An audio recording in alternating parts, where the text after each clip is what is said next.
penampakan hantu kepala buntung. Di awal cerita, ketika saya sedang bermain bola pada sore hari jam 4:30 sore. Ketika itu nampak biasa saja. Saya bermain bola, banyak teman-teman saya. Tak terasa waktu sudah berlalu 1 jam. Setelah itu saya beristirahat di tempat sambil istirahat. Namun ketika azan maghrib, saya dan teman saya bergegas ingin mandi di sungai. Dalam perjalanan saya ke sungai, awalnya nampak terlihat biasa-biasa saja. Saya mengambil gayung. Namun teman saya sudah mandi duluan.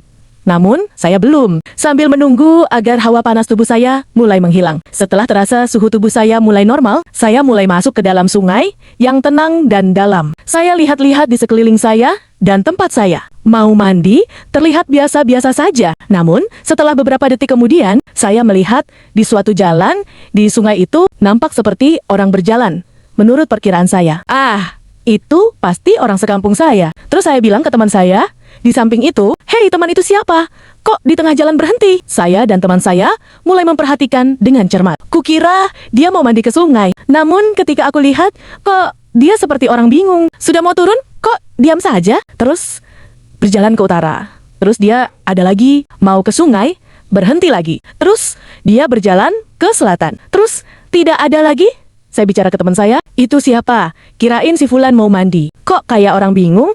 Terus dia menghilang." Saya bilang ke teman saya, "Tadi saya lihat seperti orang, namun tidak ada kepalanya. Soalnya waktu maghrib kan gelap, jadi nggak kelihatan. Cuman badan, tangan, dan kaki aja yang kelihatan." Terus saya bilang ke teman saya, "Apa itu?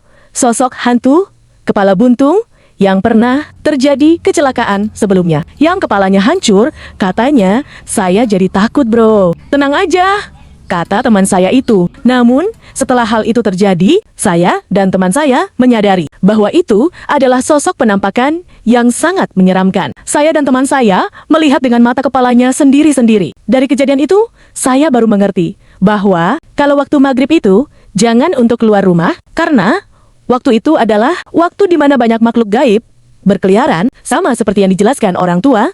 Dan dalam Al-Quran, dalam surat Al-Falaq, isi surat Al-Falaq, surat ke-113, adalah perintah kepada Nabi Muhammad Sallallahu Alaihi Wasallam untuk memohon perlindungan kepada Allah Subhanahu Wa Ta'ala dari segala kejahatan, meliputi kejahatan makhluknya, kegelapan malam, sihir, atau wanita yang meniup tali, dan kedengkian orang yang hasad, karena hanya Allah yang menguasai fajar atau subuh dan mampu memberikan keselamatan. Surat ini mengajak umat Islam untuk berlindung sepenuhnya kepada Allah Subhanahu wa Ta'ala dari mara bahaya yang mengintai, baik yang terlihat maupun tidak terlihat. Terima kasih sudah menonton video ini sampai selesai. Jangan lupa tekan tombol like dan subscribe-nya secara bersamaan agar kamu tahu video terbaru yang selanjutnya.